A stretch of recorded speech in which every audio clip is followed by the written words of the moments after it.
Hey everyone, enjoy the show.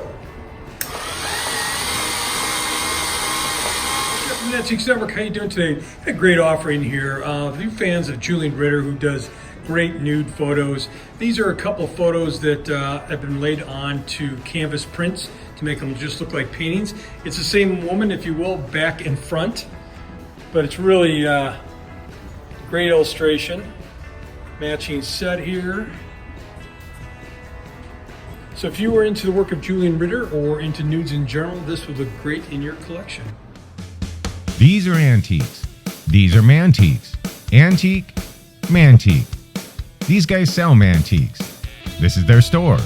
We're bringing stuff every day, in and out, in and out, in and out. We're shaking and baking. These are their customers. Give me the rundown on the GMC. This lived in a bar in Ghent in Belgium. Follow Jim and Jeff from 9 to 5 or after hours as they buy, sell, and restore the coolest stuff for the coolest collectors worldwide.